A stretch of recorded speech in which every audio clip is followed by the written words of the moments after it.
All right. Good evening, everybody, and thank you all for coming down on this very, very special night. We are live from Books and Books in Coral Gables, Florida. So a note for our internet audience watching at home, if at any time, yes. If at any time during the presentation you'd like to purchase a copy of the book, please call the number on your screen. We'll take care of that for you. We'll get it signed, and we will ship it to you wherever you are in the United States free of charge. Yes.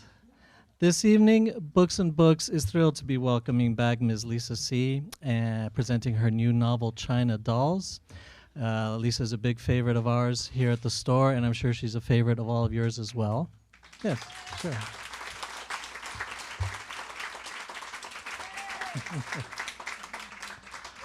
But first, here to introduce Ms. See, please welcome to the podium a friend of Books and Books and another big fan of Lisa's work, Ms. Asha Elias.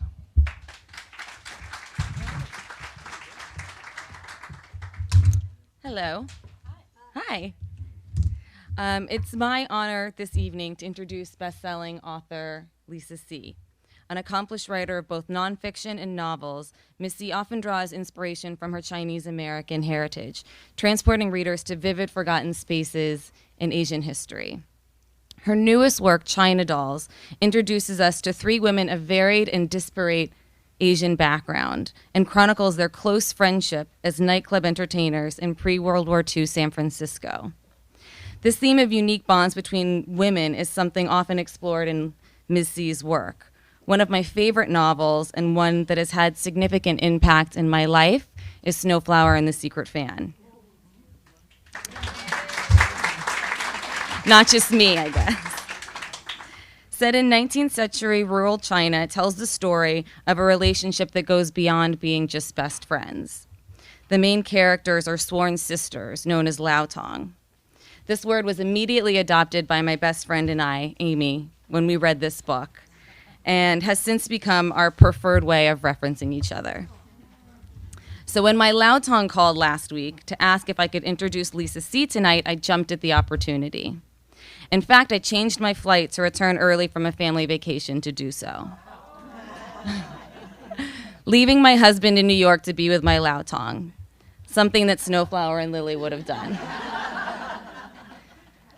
This gorgeous book has been so meaningful to us that when I gave birth to my daughter a little over a year ago, I hoped, wished, and prayed that Amy would have a girl so our children could be Lao Tong as well.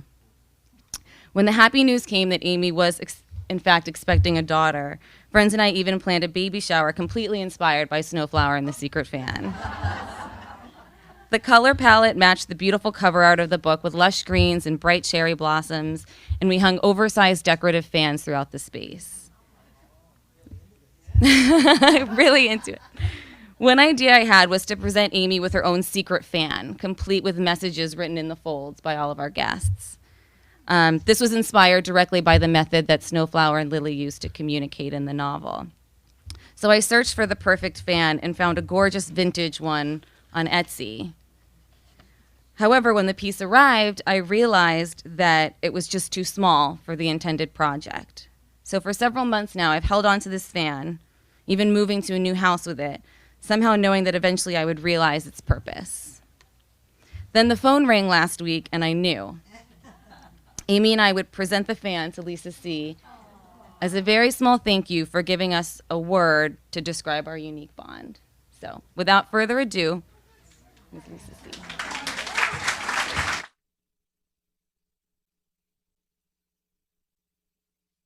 Oh, that's beautiful. Okay, you want this? Oh, I'll take this out of your way. Okay. Well, isn't that just the sweetest thing ever? That's just so sweet. And I actually, I don't know how I found it, but somebody may have sent it to me, the photos of the beautiful shower that they gave. And I actually put it on my Facebook page, and it's the most shared thing I've ever put on. So it was a big, big, big hit. And yeah, I just think it's just so sweet. And you know, when you're sitting in your room working and you know, you're just sitting at the not typewriter, nobody uses a typewriter, but sitting at the computer just by yourself day after day, month after month. You don't ever imagine that you're going to have that kind of an impact. So thank you so much, and thank you so much for this beautiful fan. And it's interesting because, of course, this new novel is about friendship as well. And I do write about women. I've written about best friends for life. I've written about mothers and daughters. I've written about sisters. But I also have thought a lot about groups of three, you know, that kind of triangle. And I've been in that kind of triangle. I'm sure some of you have been in that triangle. We think of three, if you think of a stool, you know, that's a strong stool, but sometimes with friends it doesn't really work out that way. And in fact, someone who was interviewing me the other day just told me that NASA actually did a study and discovered that really they could only ever send 2 people up in space together instead of 3, because no matter what, whether you're women or men or astronauts, 2 will gang up on 1, and 1 is always on the outs. Right? And so, but I also, you know, I didn't need NASA to tell me that, because I've experienced it myself, but I also spend a lot of time with women, and I see a lot of women in events like this. And, you know, I watched the line when people come to get their books signed, and I'll see a group of 3, and 2 are chattering, having the most wonderful time. And then there's 1 over here. You know, and so I'd been thinking for a long time, this would be something that I'd like to write about, this dynamic of this set of 3 friends. And then when I was out on book tour for Dreams of Joy, my last book, and I wish I could remember where I was, and I wish I could find these 3 women to tell them thank you. But there was, again, this little group coming through, and the way the line was positioned, I could watch them for a long time as they came through. Like 20 minutes was a very long line. And same thing, you know, 2 are chattering, having the most wonderful time. But this other one, you could see this kind of hurt just radiating out of her. She was just really hurt, you know, by how they were treating her. But there was something else going on at the same time. This kind of steam coming out of her ears because she was hurt, but she was also really angry. And there was something about that night and those 3 that made me think, okay, no matter what, this next novel has to have 3 friends. So China Dolls is about 3 young women who meet at an audition at the Forbidden City nightclub in San Francisco in 1938. And this was the nightclub era, nightclubs all around the country, but in San Francisco, Chinatown, there were these Chinese American nightclubs that featured people who were billed as the Chinese Fred Astaire and Ginger Rogers, the Chinese Frank Sinatra, the Chinese Sophie Tucker, the Chinese Houdini, the Chinese fill in the blank. And so, you know, they've come to this audition, and there are 3 of them. So the first of these is named Grace, and she has grown up in a town called Plain City in Ohio, where she herself says she was just a fly speck on the wallpaper of small town life. Actually, when I went out and interviewed a lot of these performers, it turned out that many of them, men and women, had come from the Midwest, had actually come from the middle of the country, where their own parents had broken the mold, you know, that their own parents had left a Chinatown, whether it was San Francisco, New York, Los Angeles, to go out to a small town where they were the only Chinese family, where they could completely cut themselves off from all their, you know, Chinese traditions, culture, customs. And so already they'd broken the mold. And so these young women, and Grace is one of them, has grown up in this small town where, you know, it's the only Chinese family for maybe 100 square miles. And the whole purpose of doing something like that is really to become the reddest, the whitest, the bluest. And I have to say, you know, I was just in San Francisco last week, and even there, you know, you don't have to be that far away if you think of 1938. People didn't get around as easily as they did. So, you know, you could, even there, you could say if somebody had come from Petaluma or Visalia or Fresno, that it was a long, long way to San Francisco, to a big city like that, and to a nightclub. So What did any little girl back in the 1930s want to be? What did she aspire to be? Shirley Temple. And so she's taken a lot of dancing classes and tap dancing classes and singing, and circumstances arise that she runs away from home at 17 and ends up in San Francisco. The next one is Helen, and she is the most traditional of these girls, and actually the only one who truly is a figment of my imagination, because in Chinatown, if you were a young woman, you couldn't show your bare arms and legs in public. You were supposed to be at home learning to knit, embroider, tat, cook, take care of kids. You just didn't do, you would not have gone into a nightclub. And I thought, well, what would it have taken? What would she have had to have done? Or what could have been done to her that would allow her parents to say, go ahead, dance, we don't care. Now, she has grown up in this very traditional Chinese compound, very much like the kinds of compounds I've written about in the novels that take place in China, with a big interior courtyard with all of her different, 30 different relatives. And you might think, well, that could never happen, right? That you wouldn't have that here. So 2 years ago, I get the best writing gig I've ever gotten in my life. I was invited to speak for 1 hour at Canyon Ranch, the big spa. You have one here, I know, I heard. And I was invited to speak for 1 hour, and in exchange, they let me stay there for a week and have as many treatments as I wanted. Yeah, it was pretty great. Now, I don't know why they don't call me every month to do that, but okay. So one night at dinner, I was seated next to this woman. We just started talking, and in fact, she had grown up in a big traditional compound like that in San Francisco. I don't know if any of you are from San Francisco, but there was a very well-known bakery called Fong Fong. And so she was from the Fong Fong family, and they had this whole compound. And so the details of Helen's home, what happens in the home and all the shenanigans in the home have nothing to do with the Fong Fong family. The details of that home and how people lived in a home like that are very, very accurate. And then the last is Ruby. And Ruby is Japanese masquerading as Chinese. When people ask her, well, why would you do that? And she said, well, Ethel Zimmerman looked at her name up on the marquee and thought it looked too long, so she shortened it down to Ethel Merman. And in the early days, these were Chinese American nightclubs. So if you were Filipino or Japanese or from other, even there was somebody who was Portuguese who changed his name to sound Chinese so he could work in one of these clubs. And so Ruby has also shortened her name to make it sound more Chinese. Now, she's different in some other ways as well. She has lived for part of her life on Terminal Island in Los Angeles, a very big Japanese American community. Out in Honolulu, another big Japanese American community. In Alameda, a town in the San Francisco Bay, another big Japanese American community. But these three places also have something else in common. They all have naval bases. And so I think it's safe to say that sailors love Ruby and Ruby loves sailors.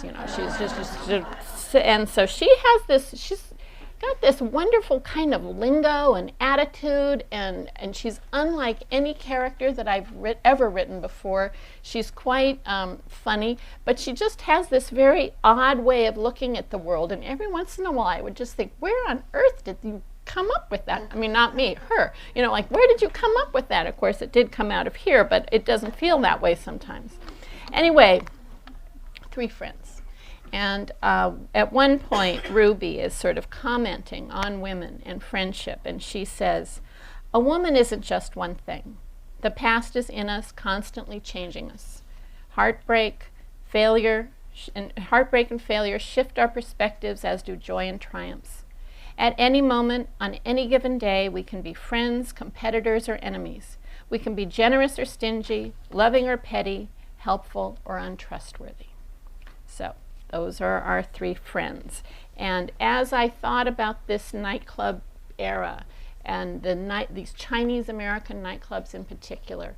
You know, it sort of goes from about 1936 to about 1970. So I could have said it at any time period, but I chose 1938 to 1948. This isn't a decade that has zeros on it, but it's a completely transformative decade for our country, for all Americans, for the West, certainly, for Chinese Americans, for Japanese Americans, really for all of us. And you have the end of the Depression, World War II, and then the introduction and adoption of television into our homes in a really big way.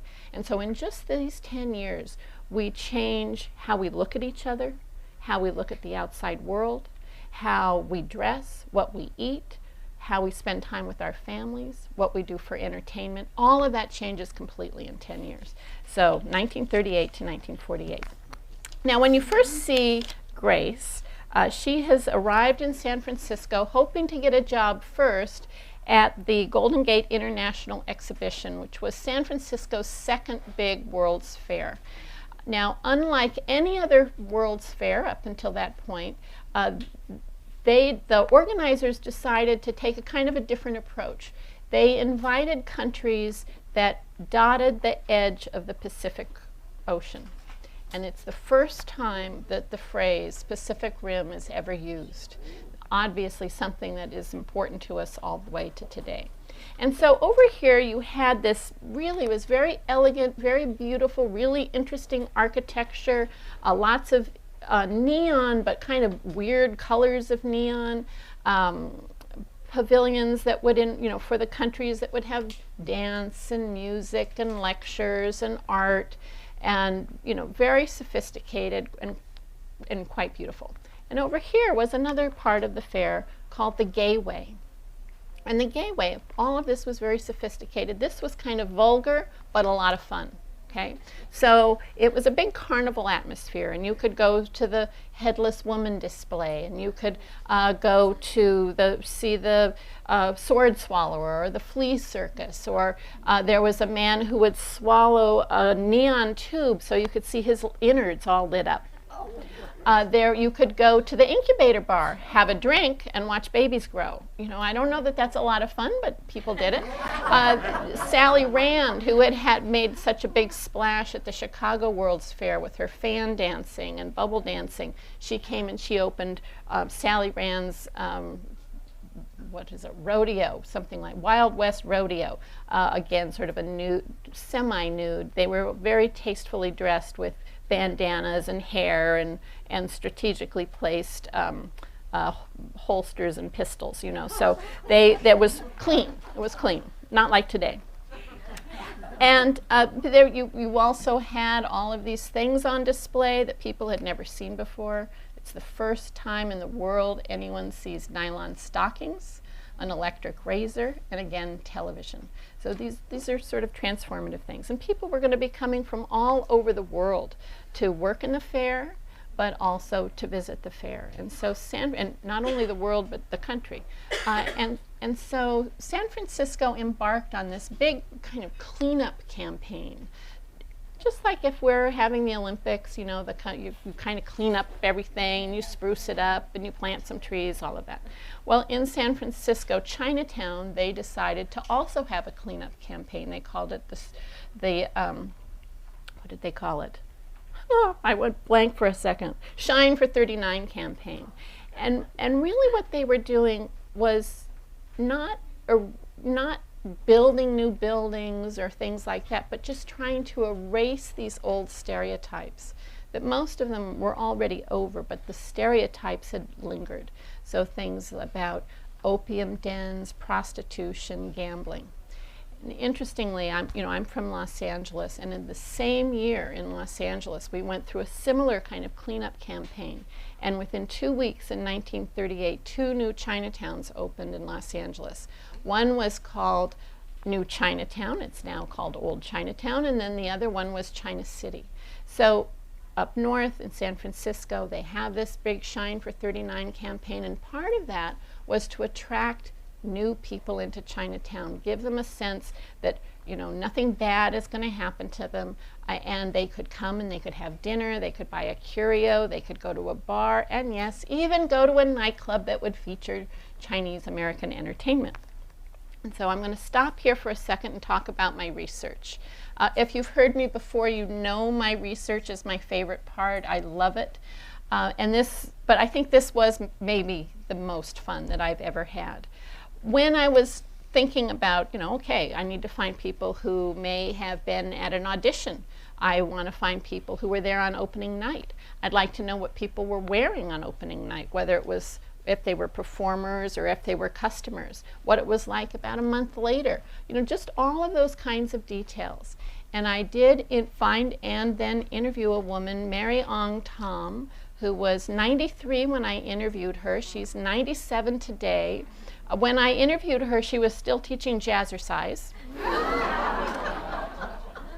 And she had a quite difficult childhood. And this is something that comes up again and again with these performers.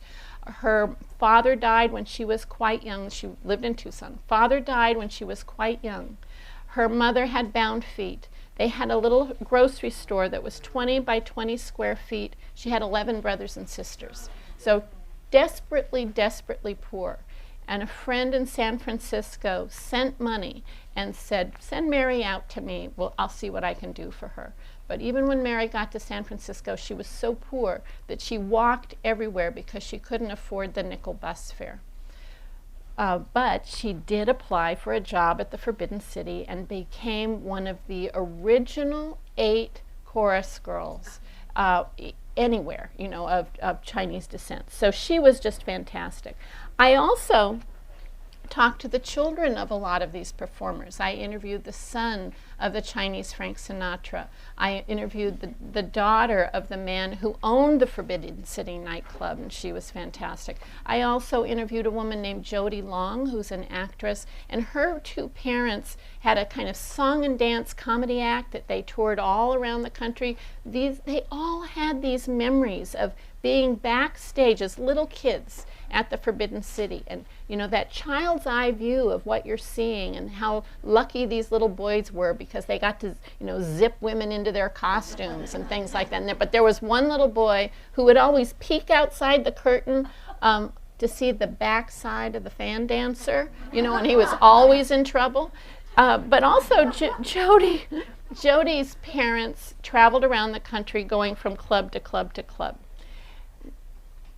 When you did that, you didn't say we're going out on the Borscht Belt or we're going out on the Chitlin Circuit. When you did that, you said we're going out on the Chop Suey Circuit.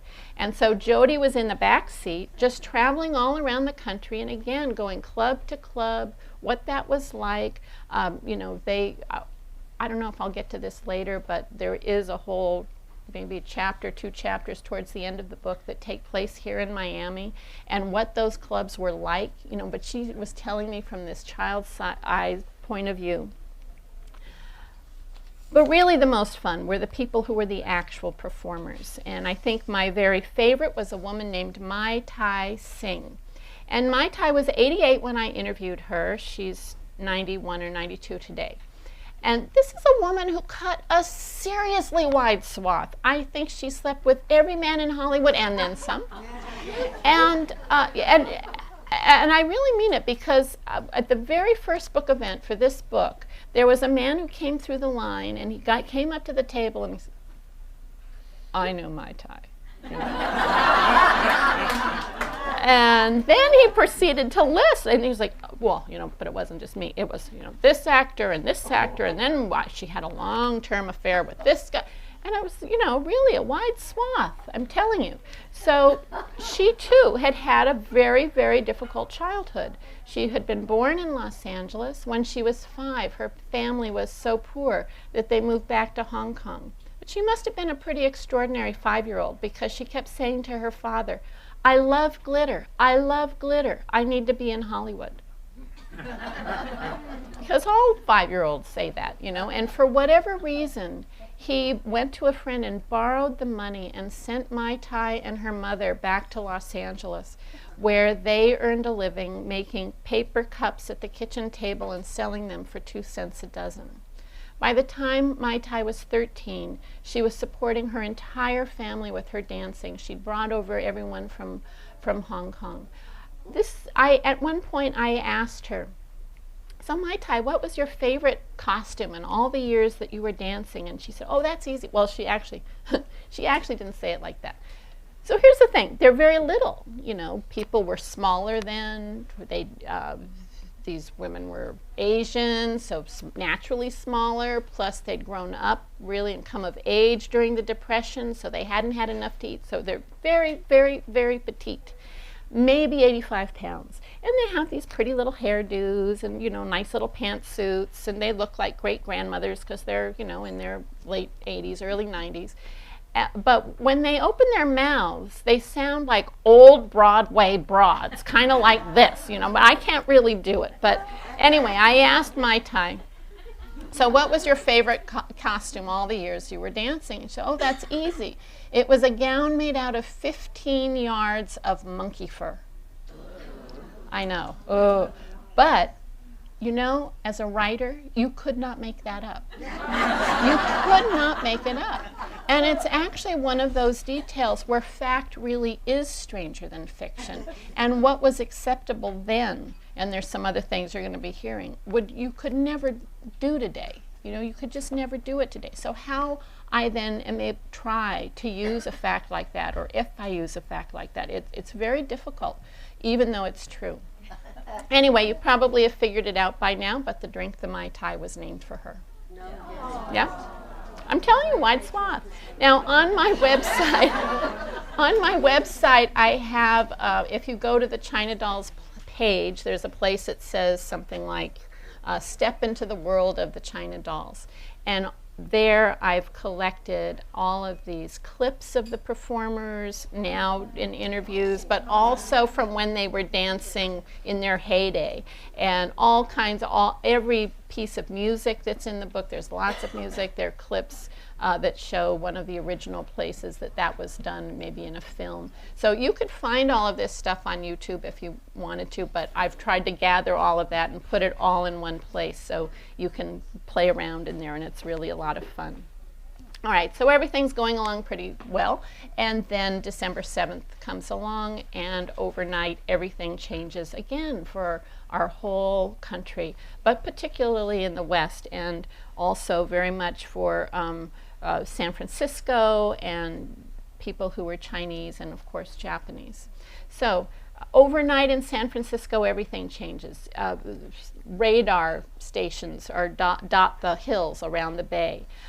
They have tugboats that take these very heavy-duty nets from the San Francisco side to the Sausalito side so that submarines won't come in.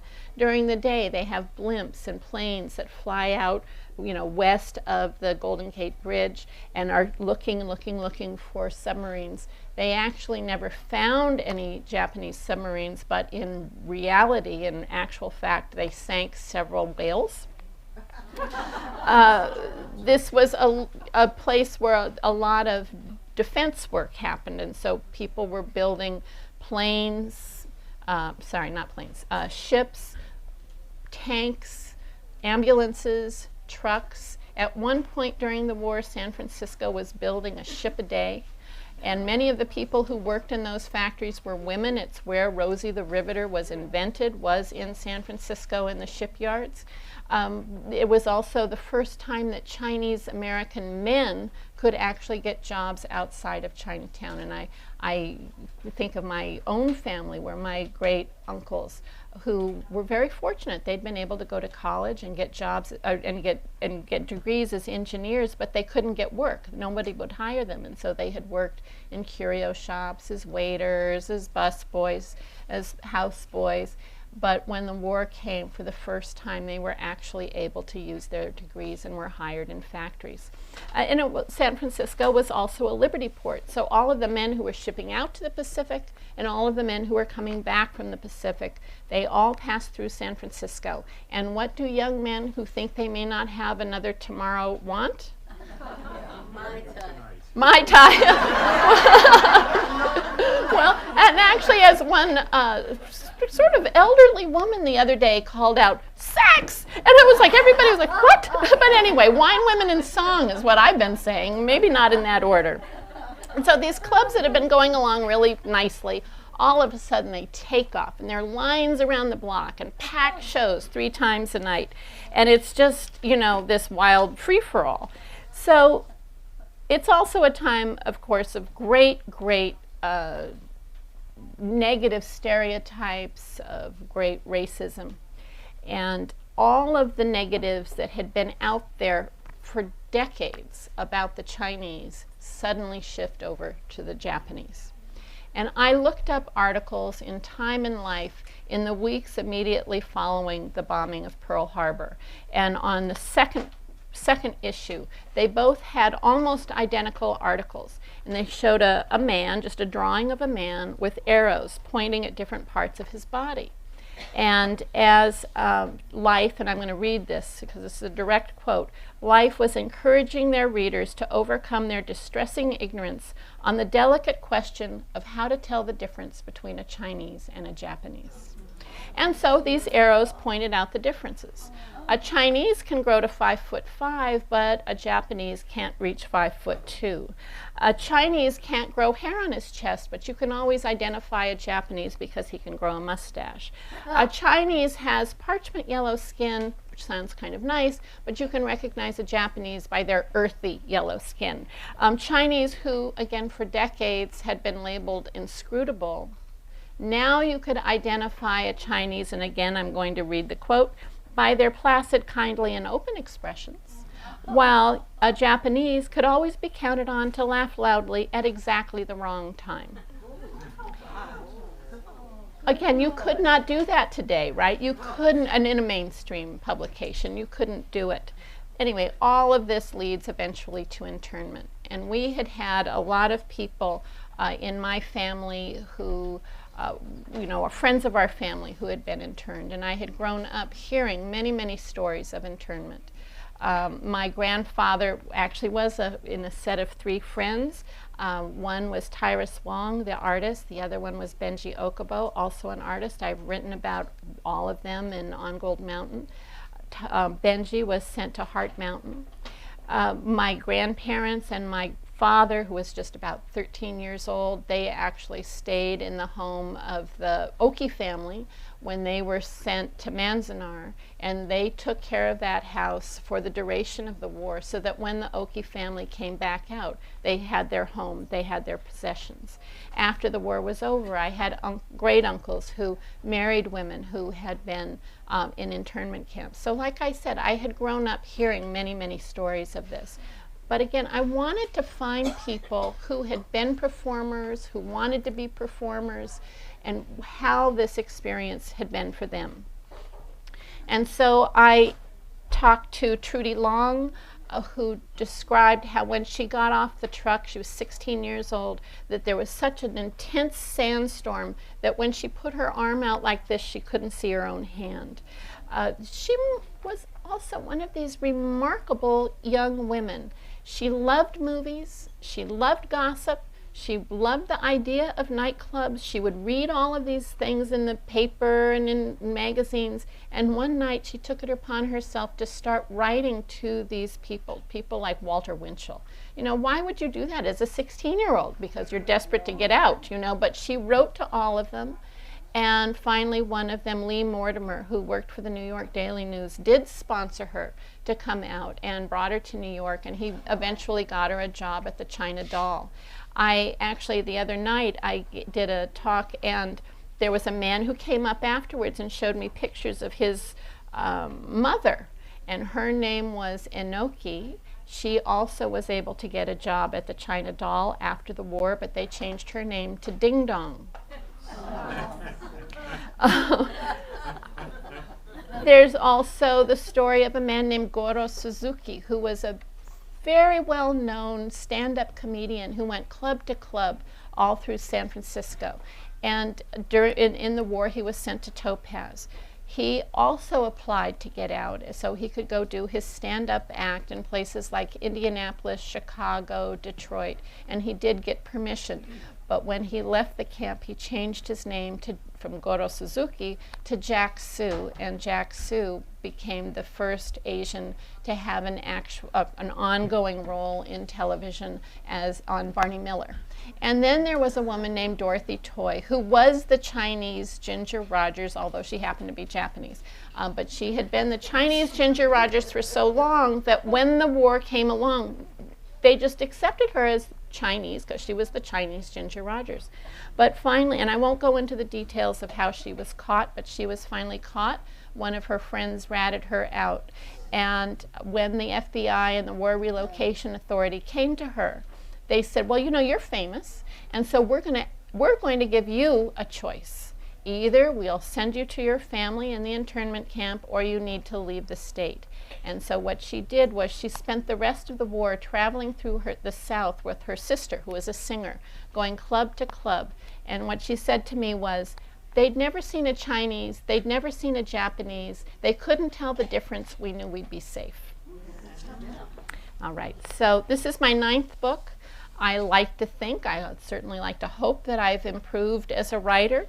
When I've been writing, I've really been thinking about these 3 ideas of how to get to the heart of a story and you know, what's the most important thing for me to try to reach when I'm telling a story. The first 2 of them come from the Chinese women writers in the mid-17th century, the women that I wrote about in Peony and Love. And they had 2 beliefs. The first was, art is the heartbeat of the artist.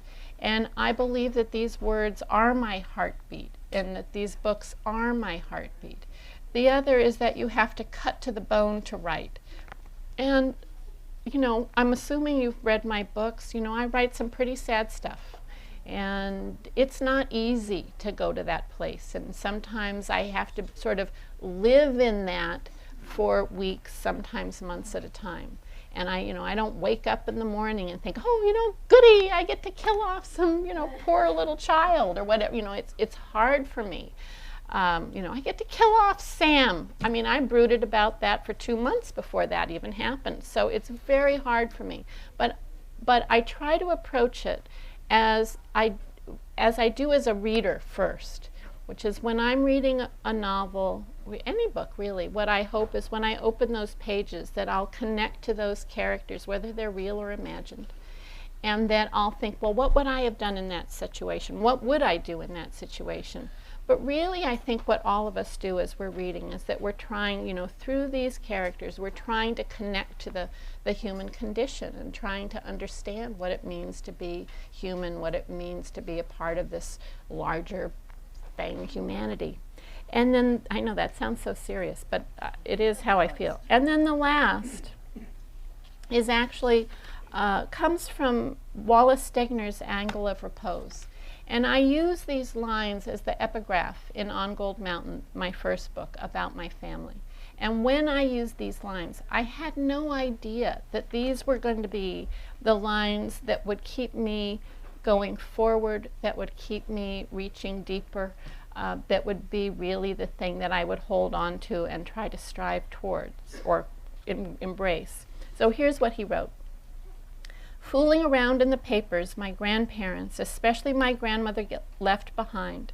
I get glimpses of lives close to mine, related to mine in ways I recognize but don't completely comprehend.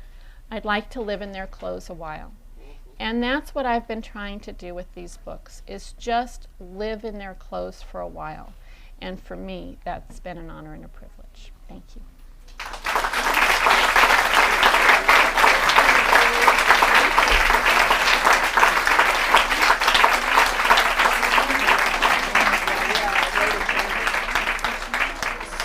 So, questions? Okay, a few questions, but you're going to tell us when okay. So, a few questions. Yes? Do you see yourself writing books that pertain to other cultures? Do I see myself writing books that pertain to other cultures? Sure. You know, but why does it matter? because I don't think it's, to me, it's not about the culture as much as it is about the relationships and the emotions. You know, that's what I start with first, is what's the relationship, what's the emotion that I want to have through here. And then the other stuff is just it's just the filling in, because the stories aren't about the culture. The stories are about the people, the characters. And so I really do feel that that's, hopefully that's what you all connect to, is those characters, that I think of as being really real people, as opposed to, oh yes, that happens to be in China, or that happens to be in Chinatown. Yes? Thank you for sharing your experience and your book with us. I read China Dolls, and it was brilliant. I'm sorry. Brilliant. She said it was brilliant. I just want you all to hear that. Thank you. Huge fan, and I'm sorry I was a little bit late, so I probably missed a little bit of information probably when you just started. I was wondering, why did you choose girls that performers instead of girls who are scholars or something like that? Well, so why did I choose performers as opposed to girls who were scholars? It's really because I really did want to write about the nightclub performers. And I had this feeling that if I didn't do it now, I might not have another chance. Because if you're in your late 80s, early 90s, I can't wait another 10 years to go out and interview them. And to capture those stories really before they disappear. And that's been, kind of at the heart of a lot of what my work has been about, is trying to get these stories before they're gone forever, or to try to, dig them back out again.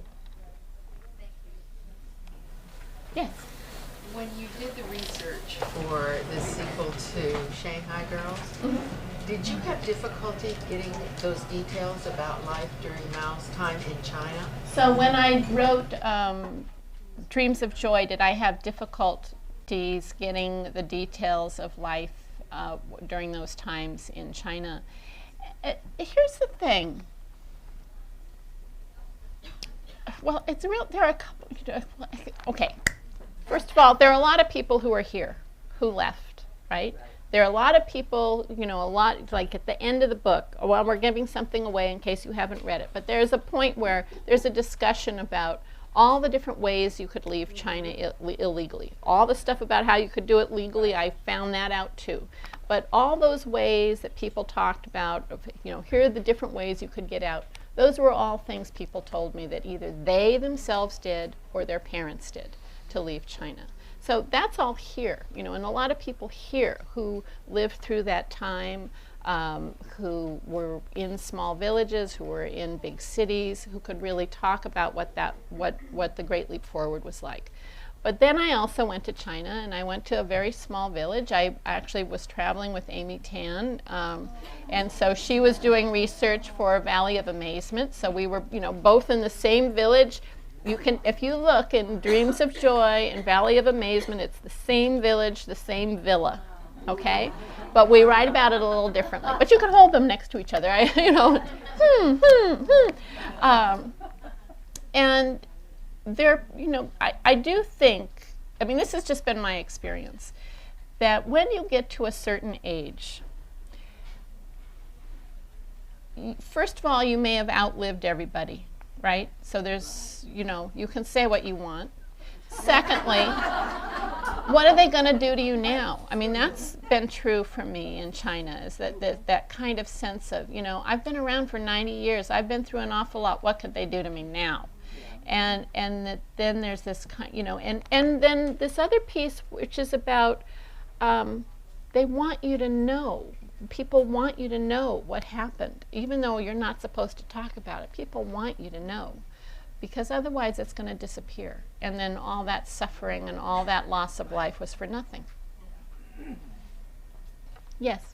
It seems like it's been really an emotionally charged experience for you to write these books. And do you find that after you finished writing them, has it been kind of like, what kind of an emotional impact has had on you? Well, when I'm done writing it, what I try to do is have been working on research for the next one so that I don't have a big postpartum depression. But it is very hard. It's very hard to give. Somebody asked me the other night, isn't it you go through mourning when you give up those characters? And in a way I do, except for one thing. They're all in here. This is the part where I sound like Sybil. Where it's like they're all in there and they're all talking, but they still do, they still chat to, they say things to me. There's certain characters are a little louder than others, but they certainly are letting me know what they think. So I don't feel like I'm completely cut off from them. And but it is always hard when you're done, because now you think, my life is over. Now what? There's partly that, but partly just the loss of I worked on this one for 3 years, and that's a lot of your life, that goes into something like that, and now that's over, and it's you put that away, and it's like, okay, come on in, what are we going to do now? Yes. The research is your favorite, and it shows when you're speaking about the characters. I'm a little curious as to when with your interviews, when you interview and they tell you something that happened to them that was not positive. Did you get to interview any of those people as well? Oh, yeah. And then would you speak joyfully when you describe them? Because you put a positive on each interview person that you had thus far. Did you find someone that you knew had a past per se that was not pleasant, but you were able to find positives in them? Well, so did everyone hear that? Okay, so here's what I think, that these, sometimes when people go through the hardest things, that they have survived it, And to survive it, that means you have to have a certain kind of courage. That's one thing that really struck me with these people, men and women performers, that they had a lot of courage, that they had a lot of persistence, but they also had, it's something that I think is different than if you're little and you say, I want to be, I don't know, a lawyer. That's a different kind of aspiration than I want to be a performer. And the fact that some of these people had wanted it so badly from such a young age, and so I think where the real disappointment came in was for the people who really were talented. Yes, there were people like Mary Ong Tom who'd never danced before, but she certainly danced the rest of her life, but they had to train her. But the people who were really well trained, they were only going to go so far, And I think for the men especially, it was there was a lot of bitterness and sadness, I think, for them. And there's a character in this book, Eddie, that there's a scene where he's talking about that, of the limitations of what he can ever aspire to.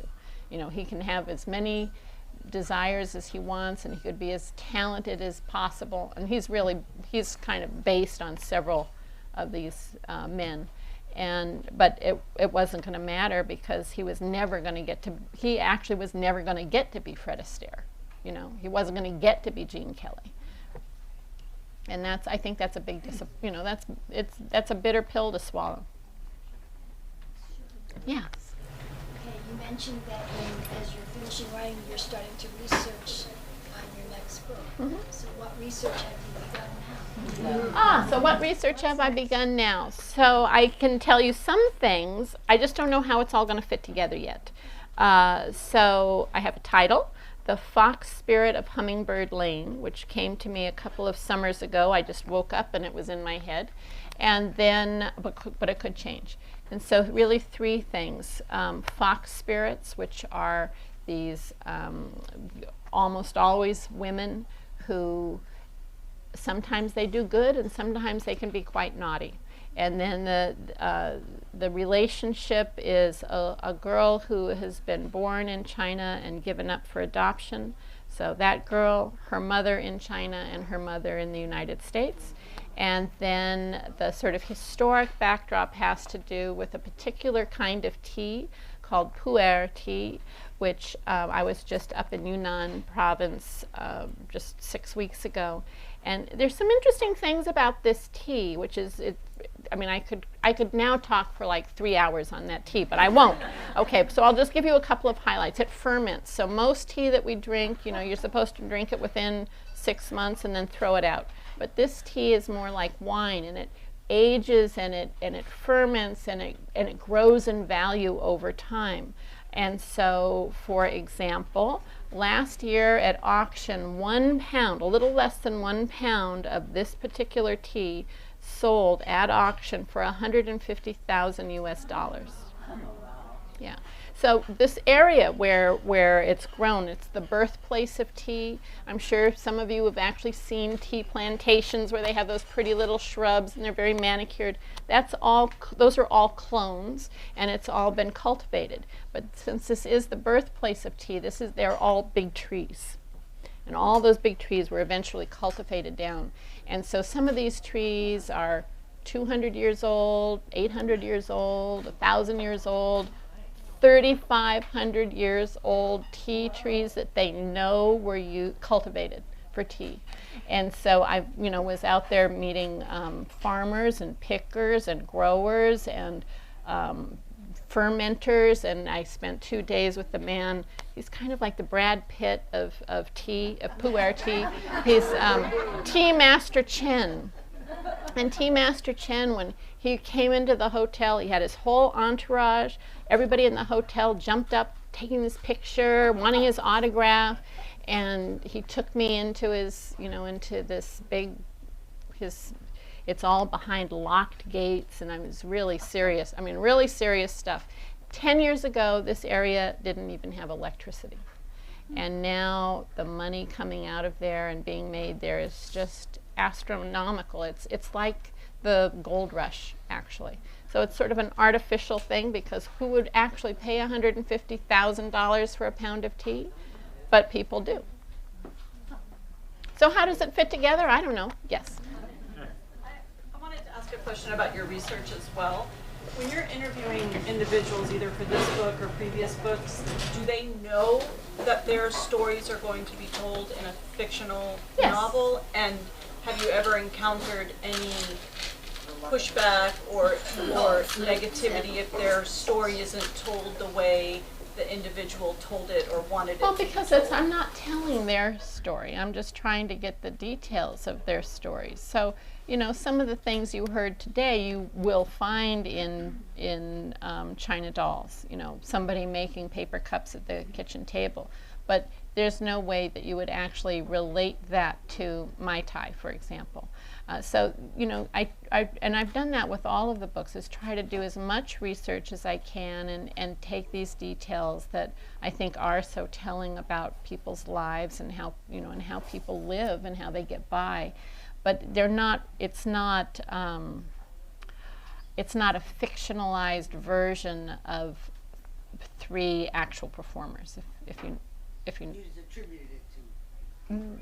Right, yeah. I mean, I couldn't say, oh yes, Ruby is based on Dorothy Toy, because that character is nothing like Dorothy Toy, and she's also nothing like Noelle Toy, not sisters, not related, but who, I don't want to give anything away, but you could make some assumptions about it, but they're just not at all like the actual people. I don't feel like I'm making myself very clear about it. Yes. I'd like to hear your overview about the movie, The Snowflower and the Secret Pan. I saw the movie in the theaters, and I was kind of a little disappointed because it wasn't really true to the book. She said she was just a little disappointed in the movie. So were you. Yeah, okay, so I will tell you what a friend of mine told me. He knows another writer, very, very well-known writer, who's had many, many books made into films. And people would come up to him and say, how could you let them do that to your book? And I've had a lot of people say that to me. How could you let them do that to your book? And here's what he answered and what I have been answering. They did nothing to my book. It's still right there on the shelf.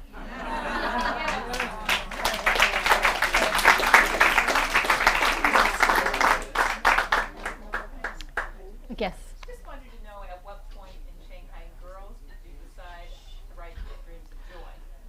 Okay, what point in Shanghai Girls did I decide to write a sequel? I had no intention of writing a sequel. If I had known I was going to write a sequel, I would have done a lot of things differently in that book, in Shanghai Girls. So I will tell you what happened. And do we have time to do it quickly? We just have to be done in like 4 minutes, right? To get the hour or something like that? Okay, so I'll just, but this one, it takes a little time. So when I first wrote out the outline for Shanghai Girls, it was going to go for 100 years. I got about 100 pages in, I was still in Shanghai, in 1937. I hadn't gotten very far. So I knew I had to rethink it. And the beginning was completely different. It had Pearl as an old woman at the beginning, and she was searching for this long-lost granddaughter, and it had a completely different premise. And anyway, I was 100 pages in, still in 1937. So I sat back and I looked at everything that I wanted to write about, and I knew for sure that I wanted to write about the confession program of 1957. Because again, I thought, if I don't go out and talk to people now, I won't have a chance later. That these people are not getting any younger. And so, okay, so, I got to the end. To me, the end was a new beginning, and I was very happy with that. The end is a new beginning. And I started thinking about the next book, and I had 3 ideas. I went to New York, met with my editor, where we were talking. The publisher came in. She said, we'd like you to do those other stories one of these days, but first you've got to do the sequel.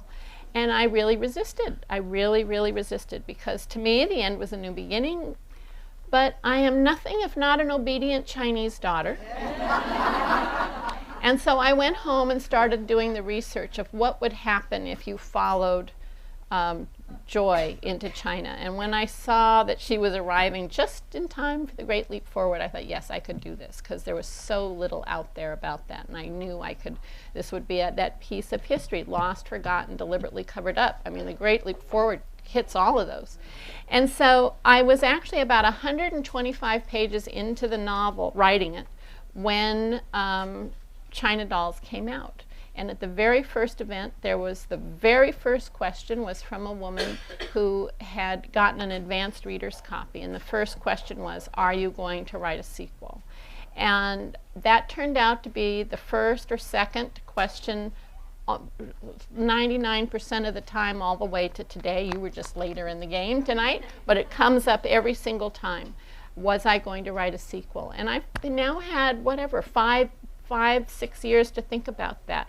At first I thought, oh, that's because I'm such a good writer. At the end, everybody wanted to know more. But actually, that's not what it was. I think I didn't know how to end that properly.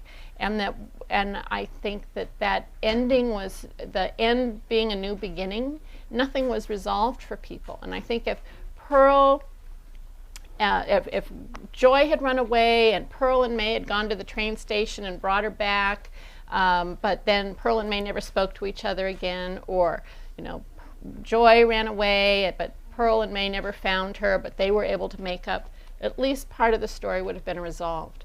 So, yeah, so, live and learn. That's, but that was why. I just think I wasn't a very good writer in that instance, that I didn't know properly how to end that. Yes?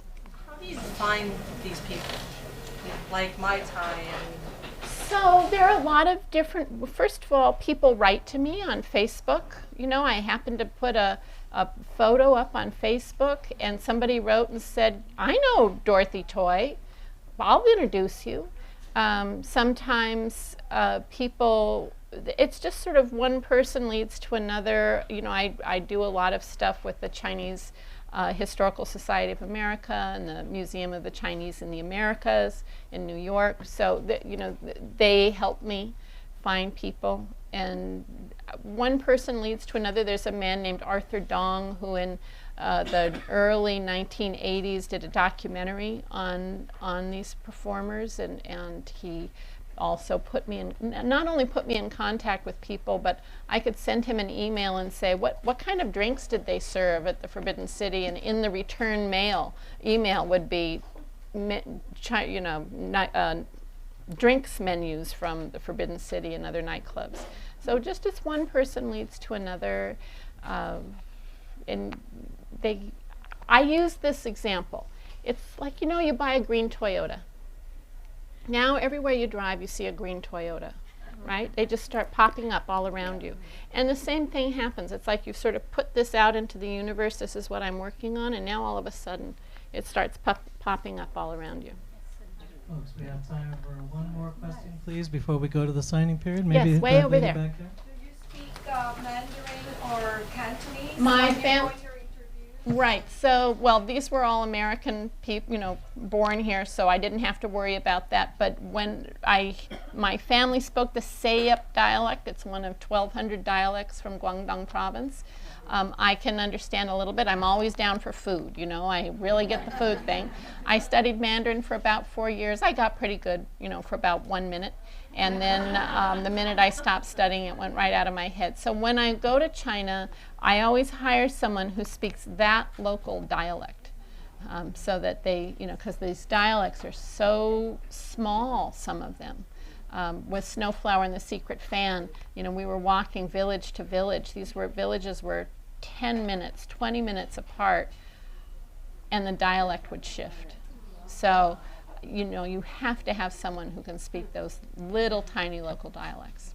Thank you all so much for coming.